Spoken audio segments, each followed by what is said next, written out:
Bonjour, là je vais te raconter un témoignage, ça s'est passé en 1984. Charles est invité à une convention en Corée qui est organisée par Yonggi-sho. Donc Charles prend son billet pour aller en Corée. Et quand il arrive dans l'aéroport, il voit cet avion qui est un DC-10 qui est impressionnant. 500 personnes. Donc Charles est impressionné quand il regarde ce gros avion qui va monter dedans. Quand il monte à l'intérieur, il voit tous ces gens à l'intérieur, c'est impressionnant. L'avion est tellement grand. Et puis il prend place. Et puis l'avion décolle. L'avion prend son vol et puis direction la Corée du Sud. Et voilà qu'à un certain moment, ils s'apercevront à travers un hublot qu'il y a un réacteur qui se met à fumer anormalement. Et là, ils s'apercevront que l'avion commence à tanguer. L'avion fume tout noir. Donc là, ils s'aperçoivent qu'il y a quelque chose qui est pas normal. Et là, ils commencent à avoir une panique à bord de cette grosse avion. Et là, les hôtesses de l'air venant et donnent les sécurités à faire. Donc déjà, eux, ils commencent à s'attacher. Ils donnent la position de sécurité parce que à tout moment, l'avion, il peut y avoir un décrochage et il peut y avoir un crash. Donc, comme tu peux imaginer, cette panique qu'il y a à l'intérieur de l'avion. Des gens commencent à crier, des gens commencent à pleurer, d'autres récitent leurs prières. Et puis avec cette panique à bord. Quelque chose d'étrange, c'est que lui, il n'est pas paniqué. Il s'endort. Quelque chose d'étrange. Personne ne le remarque parce qu'avec cette panique qu'il y a, personne ne remarque que Charles est en train de dormir. Mais voilà que quand Charles dort, lui se trouve à l'extérieur de l'avion.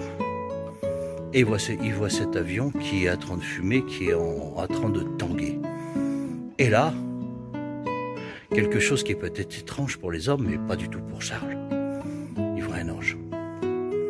Et l'ange, il se pose en dessous de l'avion. Et il supporte l'avion.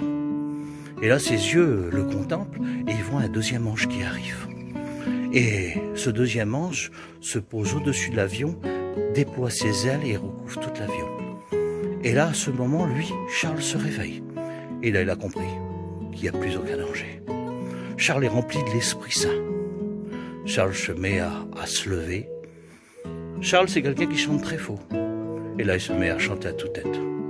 À toi la gloire au ressuscité. À toi la victoire, le prince de paix. Et le cantique, il le chante dans l'intégralité. Et quand il chante le cantique, ils s'apercevront qu'il y a un calme qui vient dans toute l'avion.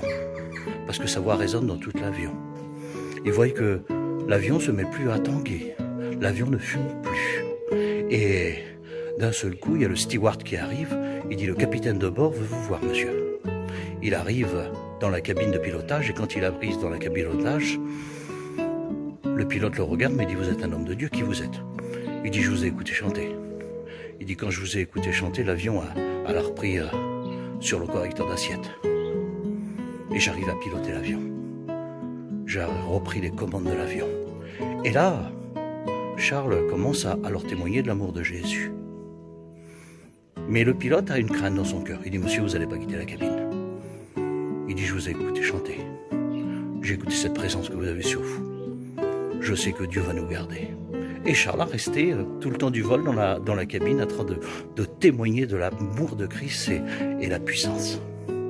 Et cet avion, elle s'est posée tel un papillon. Des choses qui paraissent insemblables. Mais Charles a la foi dans son cœur. Charles est rempli, Charles est l'homme de Dieu. Et Dieu a vu sa foi. Dieu est capable de faire des miracles dans ta vie. Peut-être que dans ta vie, tout tangue. Tu n'as plus le contrôle de ta vie. Dieu peut intervenir. Et Dieu peut reprendre les commandes de ta vie. Si ce témoignage t'est donné, c'est simplement pour glorifier. Glorifier notre Seigneur Jésus. Et glorifier rien que lui. Amen.